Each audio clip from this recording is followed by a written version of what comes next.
பெருந்தலைவர் காமராஜர் குறித்து தரம் தாழ்ந்து பேசிய திமுக எம்பி திருச்சி சிவாவை கண்டித்தும் அவர் மீது நடவடிக்கை எடுக்க வலியுறுத்தியும் மயிலாடுதுறையில் அனைத்து நாடார் கூட்டமைப்பு சார்பாக கண்டன ஆர்ப்பாட்டம் நடைபெற்றது. இதில் 200க்கும் மேற்பட்டோர் பங்கேற்றனர்.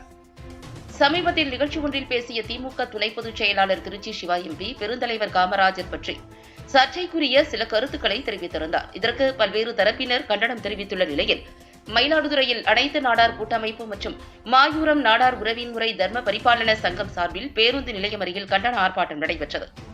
ஆர்ப்பாட்டத்தில் நாடார் கூட்டமைப்புகள், பெருந்தலைவர் காமராஜ் கக்கன் பேரவை ஆகியவற்றை சார்ந்த நிர்வாகிகள் 300க்கும் மேற்பட்டோர் பங்கேற்ற கண்டன முழக்கங்களை எழுப்பினர். காமராஜர் பற்றி தரக்குறைவாக பேசிய எம்பி சிவா மீது தமிழக அரசு நடவடிக்கை எடுக்க வேண்டும், திமுக சார்பில் கட்சி ரீதியான நடவடிக்கை எடுக்க வேண்டும், திருச்சி சிவா நிபந்தனையற்ற மன்னிப்பு கேட்க வேண்டும் என்பன உள்ளிட்ட கோரிக்கைகளை வலியுறுத்தினர். கண்டன ஆர்ப்பாட்டத்தில் பங்கேற்றவர்கள் கோரிக்கைகளை வலியுறுத்தி கண்டன முழக்கமிட்டனர். இப்படிப்பட்ட தலைவரை பற்றி திருச்சி சிவா அவர்கள், காமராஜர் தோல் அலர்ஜி நோய் இருக்கு, எனக்கு ஏசி பண்ணி கொடுங்க நான் தங்குற இடங்கள்லன்னு சொல்லி கருணாநிதிகிட்ட கேட்டதாகவும், கலைஞர் கருணாநிதிகிட்ட அவர் பெருந்தலைவருக்காக எல்லா டிராவலர்ஸ் பங்களாவையும் ஏசி பண்ணி கொடுத்ததாகவும், இதை கலைஞர் கருணாநிதி அவர்கள் காரில் போகும்போது கூட திருச்சி சிவாவை அழைச்சிட்டு போய், தம்பி இந்த மாதிரி நான் காமராஜருக்கு ஏசி பண்ணி கொடுத்தேன், நீ அடுத்தடுத்து எல்லாத்துலேயும் பேசணும்னு சொன்னதாகவும் சொல்லி ஒரு பொய்யான தகவலை திருச்சி சிவா பரப்புகிறாரு.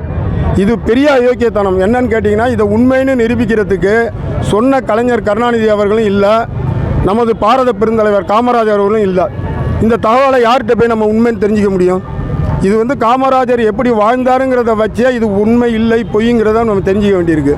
காமராஜர் இறக்கும்போது யாருமே அந்த வீட்டில் இல்லை, வைரவா விளக்கை அணைத்து விட்டு போன்னு சொல்லி இறந்துருக்காரு.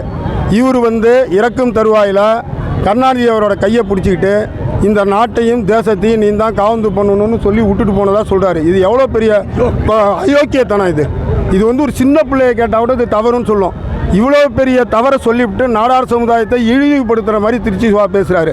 அவர் மீது இந்த திராவிட முன்னேற்ற கழக அரசாங்கம் கண்டிப்பாக நடவடிக்கை எடுக்க வேண்டும், அவரை பதவி நீக்கம் செய்ய வேண்டும், அடிப்படை உறுப்பினர் பதவியிலிருந்து நீக்க வேண்டும் என்று அனைத்து நாடார் கூட்டமைப்புகள் சார்பாக கேட்டுக்கொள்கிறேன்.